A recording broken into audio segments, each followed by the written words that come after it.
درد ہوتا ہے، کیا رنگ. 12,000 دینار لے کے بادشاہ آیا اور آ کے حضرت کو پیش کیے کہ حضور آپ دیں اس عیسائی کو ڈبل دیں اور جائیں کام کریں.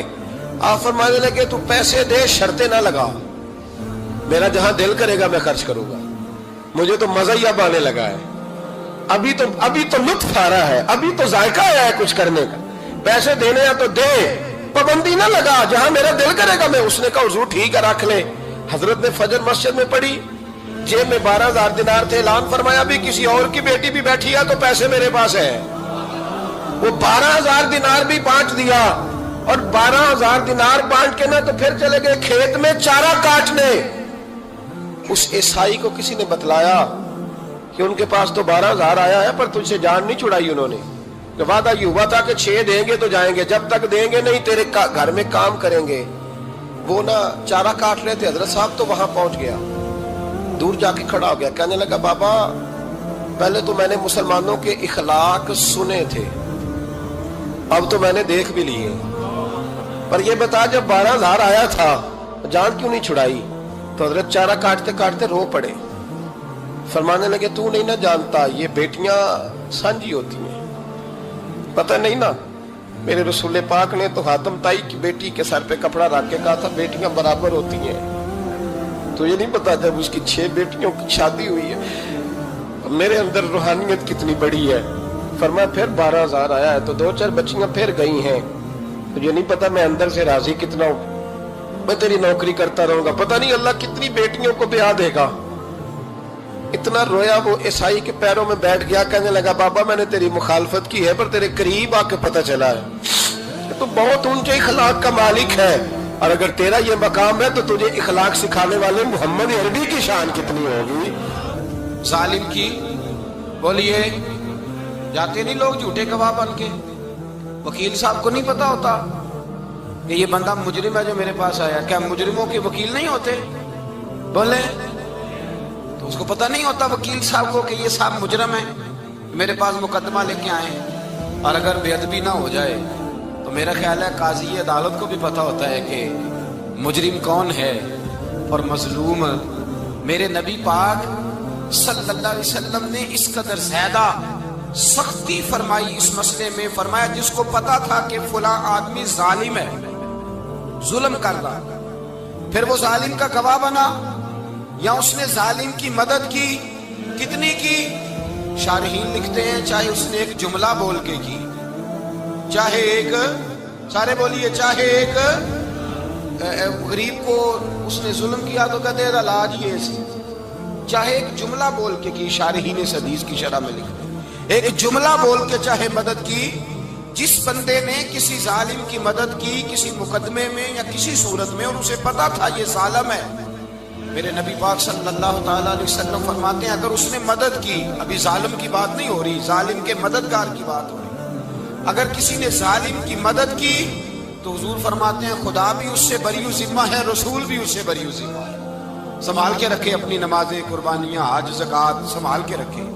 اگر ظالموں کا مددگار ہے، الیکشن آ لینے دے، آپ کو نظر آ جائے گا کون کون ظالموں کا مددگار ہے، نظر آ جائے گا. اپنی جیب سے لوگ پیسے دے کے ظالموں کی مدد کریں گے، ان کے فلیکس چھپوائیں گے، بورڈ لگوائیں گے، جیبوں سے پیسے دیں گے.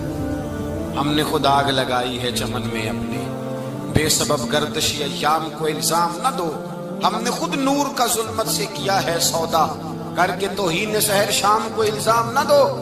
ظالموں کے مددگار میدان میں آ گئے، یہ چھوٹا لفظ نہیں. میرے حبیب پاک صلی اللہ علیہ وسلم نے فرمایا جو ظالم کا مددگار ہے سن لے جو سجن کے ساتھ کچہری جاتا ہے، وہ یاد رکھے جو دوست کا گواہ بنتا ہے، وہ یاد رکھے جو کہتا ہے میں مانگی گیا تھا، مجھے بلایا گیا تھا قبضہ چھڑانے کے لیے کسی غریب بیوہ کی جائیداد پہ، کب وہ سن لے تو مدد کر کے نہیں آیا، تو خدا کے ذمے سے نکل گیا. رسول پاک نے فرمایا تیرا میرا تعلق ختم ہو گیا، تو ظالم کا مددگار ہو گیا. پھر تو کہتا میں بے چین ہوں، میں بے قرار ہوں، میں آزمائش کا شکار ہوں. پلٹ کے دیکھ تو صحیح تیرا گناہ کتنا بڑا ہے. میرے نبی پاک صلی اللہ علیہ وسلم کا ایک اور فرمان سننے، ابن ماجہ ابو داؤد میں موجود ہے. اس حدیث کو آپ نے یاد کر لینا ہے، کر لیں گے انشاءاللہ، سارے کہیے انشاءاللہ کر لیں گے یاد. حضور صلی اللہ علیہ وسلم نے فرمایا اگر تو ظالم کی مدد کرے گا نا، یہ لفظ دل کی تختی پہ لکھ لینا، یہ مکافات عمل ہے، مکافات عمل دنیا، ادھر کرو گے تو ادھر بھرو گے۔ فرمایا اگر تو کسی ظالم کی مدد کرے گا، سن لے حضور کا فرمان ہے، اگر تو ابن ماجہ ابو داؤد سیاہ میں موجود ہے، فرمایا اگر تو کسی ظالم کی مدد کرے گا تو رب تعالیٰ مرنے سے پہلے پہلے تیرے اوپر بھی ظالم کو مسلط کر دے گا، تیرے اوپر بھی ایک دفعہ ظلم ضرور ہوگا اگر تو ظالم کی، وہ کسی صورت میں بھی ہو سکتا ہے، کسی صورت میں تیرا بیٹا ہی اٹھ کے ظلم کر دے گا، تو الجھ جائے گا، کسی نہ کسی جگہ تیرے لیے تباہی کا سامان ہوگا، تیرے اوپر ظلم ہوگا، اس لیے کہ تو ظالموں کا مددگار ہے۔ چاہیے یہ تھا کہ تو مظلوم کی مدد کرتا، انسانی ایمانی یقین کا فریضہ سر انجام دیتا، تو ظالموں کا مددگار ہو گیا۔ ٹٹول کے دیکھ لیں، رزلٹ نکال کے دیکھ لیں، ہمارے زمانے میں ظالموں کے مددگار زیادہ ہیں، اتنی لمبی زبانیں نکال کے ظالموں کی مدد کرتے ہیں، بڑے بڑے کالم نویس اللہ نے انہیں قدرت دی لکھنے کی، تو اپنا قلم ظالموں کی مدد میں خرچ کرتے ہیں۔ وہ لوگ جن کو اللہ تبارک و تعالیٰ نے قدرت دی، ہمت دی، طاقت دی، کچھ لوگ ان کے حلقہ احباب میں وہ اپنے لوگوں کو استعمال کر کے ظالموں کی مدد کرتے ہیں، ظالموں کی مدد کرتے ہیں۔ میرے نبی کریم سید عالم نور مجسم صلی اللہ علیہ وسلم نے فرمایا اگر تو نے ظالم کی مدد کی تو جب تک تو توبہ نہیں کرے گا رب تجھ سے ناراض ہی رہے گا۔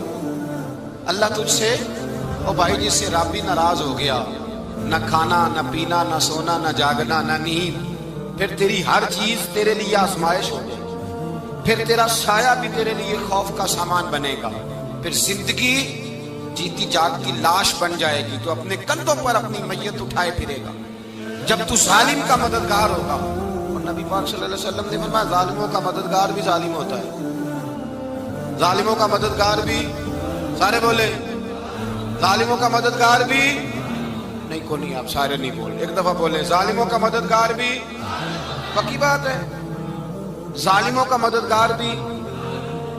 اللہ جس کا یارانہ ہو، جس کا دوستانہ ہو، جو کہے میں نے نا اس کو اوکھے ویلے کے لیے ظالم کو یاد رکھا ہوا ہے، کبھی مشکل پر رکھے نہیں ہوئے لوگوں نے ظالم دوست، کہتے میں نے رکھے ہوئے ہیں، بلکہ ہمارے دیہات میں تو کہتے ہیں میں نے بازو بنائے ہوئے۔ کس کو بازو بنا لیا؟ ظالم بھی کبھی بازو ہوتا ہے، جو ظلم کی تلوار لیے میدان میں کھڑا ہے۔